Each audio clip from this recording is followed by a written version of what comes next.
anticipation of a French invasion, Fort Charlotte was built in 1788 by Lord Dunmore.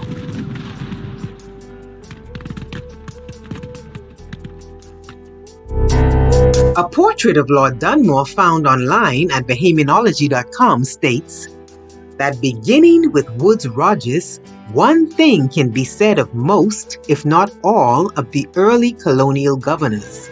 They came to the Bahama Islands to make money. Why else would men leave the security of England or some comfortable appointment in the New Americas to come to a tiny rock like New Providence?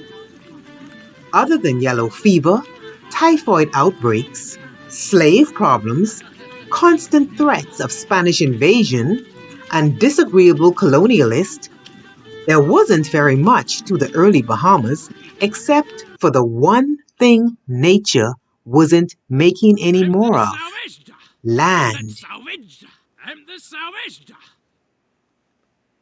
Just 2 years after Dunmore arrived, the inhabitants were writing to England to have him recalled.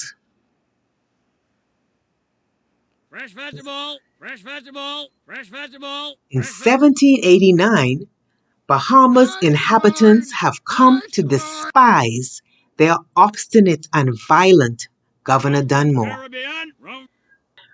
Bread here. From a Bahama paper of July 29, it reads, "The character of this nobleman is so generally known that it is almost superfluous to give it here. Obstinate and violent by nature, of a capacity below mediocrity, and little cultivated by education, ignorant of the Constitution of England and of the rights of British subjects. His principles of government are such as might naturally be expected from the lordly despot of a petty clan. Nor is his private life by any means less reprehensible than his public character. To descend to particular instances where his arbitrary and ungovernable temper has overleaped all the bounds of law, justice, and common decency would be exceeding the intention of this publication, and is further prevented by regard to the feelings of his amiable family and noble connections." The ruddy-faced, red-haired Governor Dunmore could have cared less who didn't like him. He did as he wanted, and in 1791, he wanted Hog Island. Dunmore was a loyalist who, like others loyal to the crown during the American War of Independence, lost considerable property and money when they had to abandon the United States. Perhaps Dunmore felt he was entitled to the land due to the losses he incurred in the Americas. Dunmore took Hog Island, then told everyone to get their belongings off of it. He would use the law to prosecute them. The Scotsman didn't mince words with his notice in the local paper in 1791. It read, "Notice is hereby given that the Earl of Dunmore is now proprietor of the whole of Hog Island except 30 acres belonging to Mr. Russell, the shipbuilder. His lordship having informed that some people have stock on the island and that others cut wood and grass. This is to declare that the former will remove their stock before the 1st of June and that the latter will desist immediately from cutting wood. Persons offending may be assured of being prosecuted against as the law directs." May 20th, 1791. England, however, apparently gets Dunmore's Bahamas land back in a clever way. Dunmore must have struck a deal with Parliament in London when he was due to retire.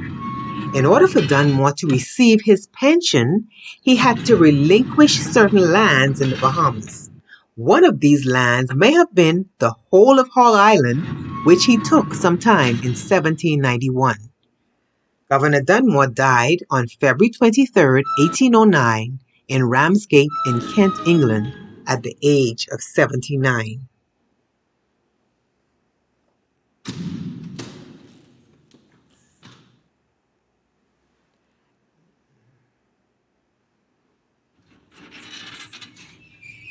As stated, Fort Charlotte was built by Lord Dunmore and was named after the wife of King George III, Queen Saharia Charlotte. The middle bastion, Fort Stanley, and the western portion, Fort D'Arcy, were added later. The fort has a moat, dungeons, underground passages, and 42 cannons which have never been fired in an act of aggression.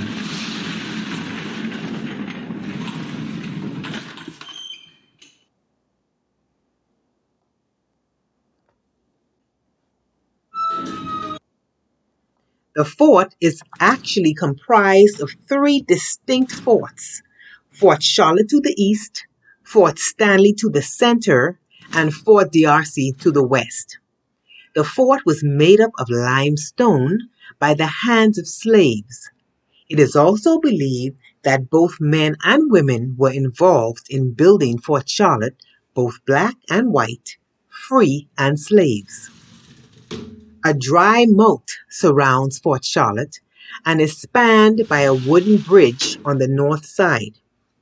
The forts and military installations in New Providence and throughout the Bahamas form such an insurmountable defense system that potential invaders were discouraged, and as a result, these forts never fired a gun in battle.